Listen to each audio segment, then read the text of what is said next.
বড় ভাই পাকিস্তান কাঁদছে, হাউ হাউ করে কাঁদছে, আর ছোট ভাই বাংলাদেশ হাতে পায়ে ধরবে ভাবছে ভারতের। আমি আজ দেখাবো যে কিভাবে অপারেশন সিঁদুরের পর পাকিস্তানে কান্নার রোল পড়েছে। অন্যদিকে বাংলাদেশ ওই প্রবাদটার মতো, যার খায় যার পরে তারই আবার ক্ষতি করে। 71 সালে ভারতের জন্যই পূর্ব পাকিস্তান থেকে বাংলাদেশের জন্ম হয়েছিল। এখন যা পরিস্থিতি, ইউনূস প্রশাসন বুঝতে পেরেছে আবার তারা পাকিস্তান হয়ে যাবে। না, নামে পাকিস্তান নয়, বাংলাদেশ থাকবে, কিন্তু পরিস্থিতি হবে পাকিস্তানের মতো। এ নিয়েই আজকের আলোচনা। শোনাবো কান্না আর শোনাবো হাঁটু কেঁপে যাওয়ার কথা। দেখুন পিনাক কি বলছে। বন্ধুরা, সদ্যই পাকিস্তানকে যোগ্য জবাব দিয়েছে ভারতীয় সেনা। অপারেশন সিঁদুরের পর টকবক করে ফুটছে ভারতীয় বাহিনী। ওদিকে ভারতীয় কূটনীতির যে সাফল্য মিলেছে তাতে উৎসাহিত ভারত সরকারও। এই পরিস্থিতিতে এবার বাংলাদেশকে শিক্ষা দেওয়ার পালা। ইতিমধ্যেই ভারত সরকার বাংলাদেশের বিরুদ্ধে কিছু পদক্ষেপ করবে ঘোষণা করে দিয়েছে। তাতেই কাঁদতে হবে। ঠিক যেমন করে জলের জন্য হাহাকার হচ্ছে পাকিস্তানে, ঠিক তেমন করে খাদ্য, বস্ত্র, বাসস্থানের হাহাকার দেখা দেবে ইউনূসের বাংলাদেশে। ইউনূস কিন্তু এখন বুঝে গেছেন যে ভারতের সঙ্গে পাঙ্গা নেওয়াটা ঠিক হবে না। তাই জন্য ইতিমধ্যে তিনি পদত্যাগ করতে চেয়েছেন শোনা যাচ্ছে, আবার বলছেন না পদত্যাগ করতে চাইনি। আসলে ঘেটে আছে বাংলাদেশের অবস্থাটা। না, ভারতকে হয়তো কিছু করতেই হবে না। নিজেদের মধ্যে মারামারি করে একদিকে ইউনূস প্রশাসন, অন্যদিকে সেনা, ওদিক থেকে জামাতল, ওখানে ছাত্রলীগ, মানে সবাই এর বিরুদ্ধে। এ বলছে ডিসেম্বরে নির্বাচন চাই, ও বলছে নির্বাচনের পরিস্থিতি নেই, এ বলছে, সেনা বলছে যে আমি তুলে নেব। আমেরিকা আবার সরকার এবং সেনা, মানে ওই অন্তর্বর্তী সরকার ও সেনার মধ্যে মধ্যস্থতা করতে চাইছে। এদিকে আবার চীনকে খুশি করতে হবে ইউনূসকে। একেবারে বেহাল দশা। আর তাতেই কাঁপছে হাঁটু ইউনূসের। কিন্তু সেই কাঁপুনির কথা বলার আগে আপনাদের বরং কয়েকটা কান্না দেখাই। প্রথম যে ভিডিওটা দেখাবো সেটা একদম স্বয়ং পাক প্রধানমন্ত্রী শাহনাজ শরীফের কয়েকদিন আগেকার ভিডিও। এটা পাক সেনার কোন একটা অনুষ্ঠানে তিনি গিয়েছিলেন, সেখানে তিনি বলছে 9 আর 10-এর যে রাত, মাঝখানের যে রাত, তার রাত প্রায় 2:30 নাগাদ সেনা প্রধান মুনিরের তিনি একটি ফোন পান। তাতেই তিনি জানতে পারেন বস, ভারত মেরে ফাটিয়ে দিয়েছে, মানে নূর এয়ারবেসে মিসাইল হানা হয়ে গেছে। শুনুন কি বলছেন पाकिस्तानी प्रधानमंत्री। 9 और 10 की दरमियानी रात में तकरीबन 2:30 बजे सिपह सलार सईद आसिम मुनीर ने मुझे सिक्योर फोन पे मुझे बताया हिंदुस्तान ने अपने बैलिस्टिक मिसाइल अभी लॉन्च किए हैं। एक नूर खान एयरपोर्ट पे गिरा है और कुछ और दूसरे इलाकों में गिरे हैं। এবার বলবো পাকিস্তানের যে পাঞ্জাব প্রদেশ, তার মুখ্যমন্ত্রী প্রাক্তন প্রধানমন্ত্রী নওয়াজ শরীফের মেয়ে মরিয়ম শরীফ কি বলেছেন। তিনি সম্প্রতি সারগোদা বিশ্ববিদ্যালয়ে গিয়েছিলেন একটি বক্তৃতা দিতে। সেখানে তিনি বলেছেন যে ভারত পাকিস্তানকে একবারে গুঁড়িয়ে দিয়েছে, শেষ করে দিয়েছে। কথাটা তিনি নিজে মুখে বলেছেন। এটা শুনুন। একই সাথে আমি বলবো, মানে এই রাজ্যের তৃণমূল এবং কংগ্রেস সর্বভারতীয় ক্ষেত্রে তাদের যেসব নেতারা আমাদের সেনাবাহিনীর সাফল্য নিয়ে প্রশ্ন তুলছেন, তাদের একটু শোনা উচিত মরিয়ম ঠিক কি বলছেন। इंडिया ने 6 और 7 मई की शाम को हमला करके किया, उसमें ज्यादा फर्क नहीं है, बल्कि शायद हमने ज्यादा, हमारी उस सियासी जमात ने ज्यादा नुकसान पहुंचाया पाकिस्तान को। क्योंकि जो काम दुश्मन बरसों में नहीं कर सका, दहाइयों में नहीं कर सका, वो हमने खुद अपने मुल्क का नुकसान कर दिया। পাকিস্তানের দুজনের কথা শুনলেন, প্রধানমন্ত্রী, প্রাক্তন প্রধানমন্ত্রী মেয়ে। এবার শুনুন পাক সেনেটর সৈয়দ আলী জাফরের বক্তব্য। সৈয়দ আলী জাফর পাকিস্তান সেনেটে দাঁড়িয়ে বলছেন ভারত ওয়াটার বোম্ব মেরেছে পাকিস্তানে। আসলে সিন্ধু চুক্তির কথা বলছেন।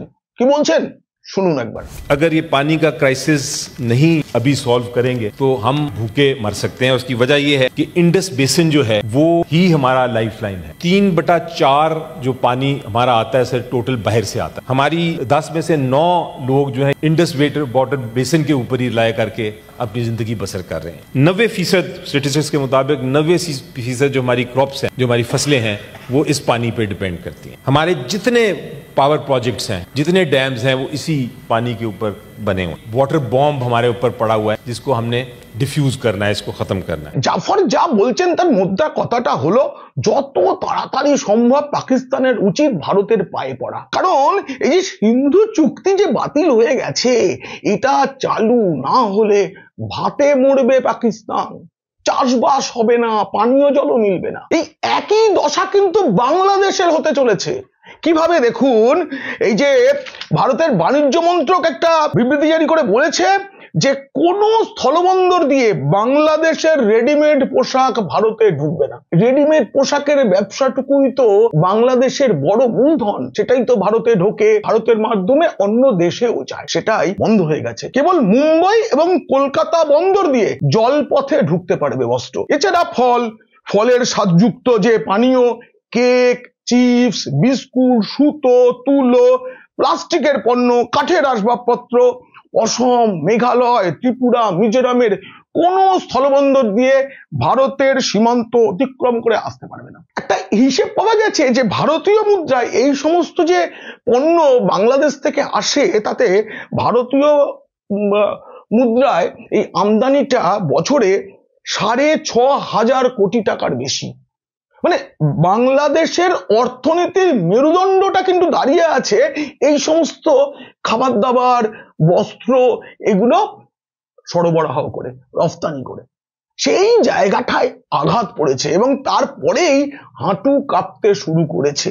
কিন্তু এই যে হাঁটু কাঁপছে, এর আগে কিন্তু বামনের যেমন চাপ ধরার ইচ্ছা হয় তেমন করে ইউনূস চেষ্টা করেছিল যে ভারতের ঘাড়ে একটু নিঃশ্বাস ফেলা যাক। তার জন্য কি করেছে, অন্যকে বলছে যে তোমাদের আমি ব্যবসা বাণিজ্যের এসব সুবিধা করে দেবো, এইসব করে খানিকটা একটু নিঃশব্দে ভারতের নিরাপত্তায় কি করে বিঘ্ন ঘটানো যায়, ঘটাতে পারবে না, অন্ততপক্ষে উত্তেজনা যাতে তৈরি করা যায় সেটা। গত মার্চ মাসে ইউনূস চীনে গিয়েছিলেন, আপনারা জানেন সবাই।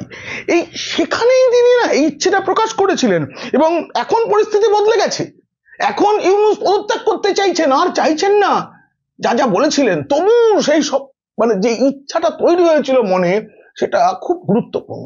একবার শুনুন সেই কথাগুলো। This could be an extension of the Chinese economy. Build things, produce things, market things, bring things to China, bring it out to the whole rest of the world. That's a production house for you. শুনলেন তো, ওরা চাইছে আমাদের শিলিগুড়ি করিডোরের কাছে একটা চীনের সহযোগিতায় যদি একটা বিমান ঘাঁটি তৈরি করা যায় তাহলে খুব ভালো হবে, এরকম ভাবছে ঢাকা।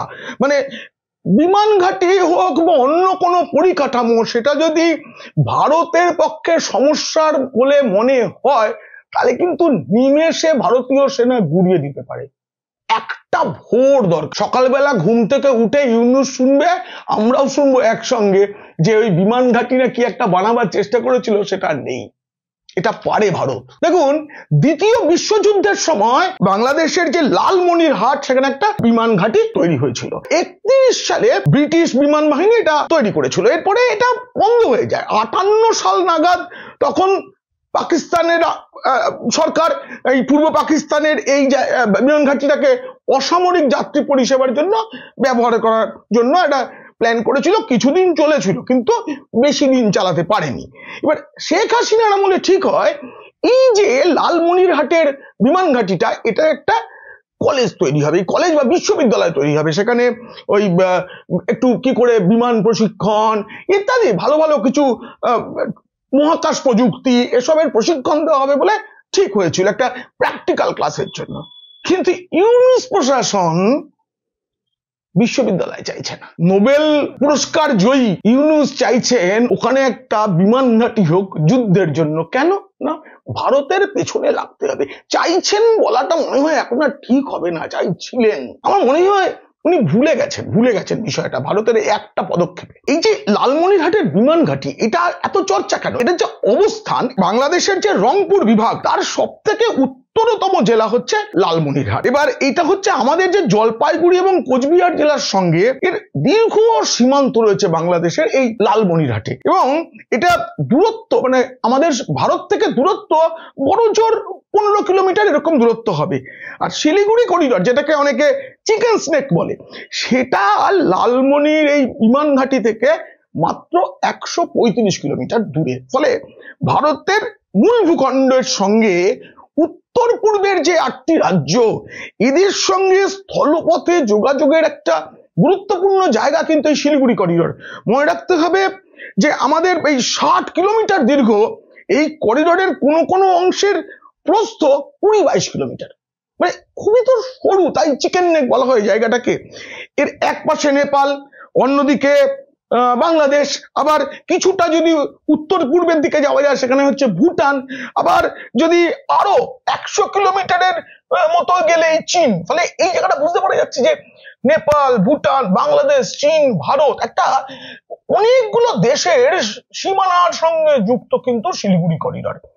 এইবারে এই যে ভূকৌশলগত দিক থেকে না এটা বাংলাদেশ মনে করছে, এবং এটা সঠিক, যে এই লালমনিরহাট খুব একটা উল্লেখযোগ্য জায়গা, মানে খুব গুরুত্বপূর্ণ জায়গা এবং খুবই সংবেদনশীল।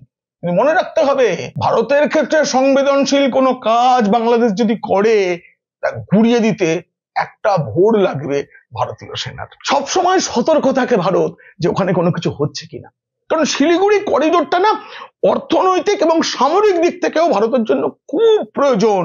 মানে আমাদের দুটো জাতীয় সড়ক এবং দুটো ব্রডগেজ লাইন ওখান দিয়ে গেছে, মানে এখান দিয়েই মানে পণ্য পরিবহন ধরুন উত্তর পূর্ব ভারতের যে 8টি রাজ্য সেখানে যেমন হয়, তেমনি স্থলপথে নেপালে, ভুটানে, এখানেও যা জিনিসপত্র যায় সব এই দিক দিয়ে যায়। এবং বায়ুসেনার দিক থেকেও এটা খুব গুরুত্বপূর্ণ জায়গা, কারণ শিলিগুড়ি করিডোরের কাছাকাছি বায়ুসেনার বেশ কয়েকটি ঘাঁটি রয়েছে। ফলে গত মার্চ মাসে চীন সফরে গিয়ে ইউনুস একটা অদ্ভুত প্রস্তাব দিয়েছে, বুঝলেন। উনি বলতে চেয়েছেন যে বাংলাদেশের বন্দরগুলির নিয়ন্ত্রণ এখন নিজেদের হাতে তারা নিয়ে নেবে, তারাই হচ্ছে অভিভাবক, কারণ স্থলপথ ছাড়া ওই 8টি রাজ্যের সঙ্গে মূল ভূখণ্ডের ভারতের যোগাযোগ নেই। ফলে ওরা চাইছে কি, বেজিংকে খুশি করার জন্য এই লালমনিরহাট এই জায়গাটাকে ব্যবহার করতে, চীনকে ব্যবহার করতে দিতে চাইছে, যাতে ভারতের সাথে একটু গোলমাল করা যায়। কারণ উত্তর পূর্বের এই 8টি রাজ্য যে স্থলবেষ্টিত এবং তাদের যে সরাসরি সমুদ্রে পৌঁছানোর কোনো পথ নেই, সেটাও চীনের ওই বক্তৃতায় বলেছেন ইউনুস। শুনুন একবার। 7 states of India, eastern part of India, called Seven Sisters. They are landlocked country, landlocked region of India. They have no way to reach out to the ocean. We are the only guardian of the ocean for all this region. আসলে বাংলাদেশকে কাজে লাগিয়ে ভারতের উত্তর পূর্বাঞ্চলের দিকে নজর দিতে চায় কিন্তু চীন। তারা যেটা চায়, এবং সেই সুযোগটাই ইউনুস নিজের থেকে এখন বলছেন যে আমি আছি, তোমরা এই সময়টা করে নাও। মানে বাংলাদেশের বন্দর এবং সড়ক পরিকাঠামোর নিয়ন্ত্রণ হাতে নিয়ে চীন ব্যবসা করুক, এটা ইউনুস প্রশাসন চাইছে। মুশকিলটা হচ্ছে যে চীনা প্রতিনিধিদের নিয়ে কিছুদিন আগে রংপুরে বাংলাদেশ দেখিয়েছে, তখন পাকিস্তানের যে গুপ্তচর সংস্থা ISI তাদের প্রতিনিধি দলও তারা ওখানে গিয়ে দেখে এসেছে। কিন্তু আমি আবারও বলছি, ভারত যদি মনে করে যে কোনো রকম কোনো টেফও করার চেষ্টা হচ্ছে, তাহলে সেই ঘাঁটি বা সেই প্রচেষ্টাকে ঘুরিয়ে দিতে একটুও সময় লাগবে না, সেটা বুঝতে পেরেছেন ইউনুস সাহেব। তাই তো হাঁটু কাঁপছে, তাই তো উনি ভোট চাইছেন না। ডিসেম্বরে সেনা বলছিল ভোট করে দিতে, উনি খুব একটা রাজি নন। তাতে চাইবেনটা কি করে? আসলে উনি বুঝতে পেরেছেন যে এই যে কদিন আগে অপারেশন সিঁদুর হলো, উনিও তো সকালবেলা ঘুম থেকে উঠে দেখেছিলেন যে তার দাদা দেশ পাকিস্তানের জঙ্গি ঘাঁটিগুলো শেষ। মাসুদ আজাহার নিজের বাড়ির পরিবারের সবাইকে হারিয়ে বুক চাপড়ে কাঁদছেন। তারপরে ওই ভারতীয় সেনা যখন পাকিস্তানের সেনাবাহিনীর হামলার প্রত্যাঘাত করেছে, তখন আমাদের মতো ইউনুস সাহেবও রাত জেগে দেখেছেন ভারতীয় সেনার শৌর্য, ভারতীয় সেনার পরাক্রম, গোটা ভারতের পাশে থাকাটাকে। তাই ভয় পাচ্ছেন, পালাতে চাইছেন। আর একজন ভারতীয় হিসেবে আমি খালি বলবো, ইয়ে ডর আমি আচ্ছা লাগা। পাকিস্তানের কান্না আর বাংলাদেশের কাঁপুনি এ নিয়ে আলোচনা কেমন লাগলো জানিয়ে মন্তব্য করুন।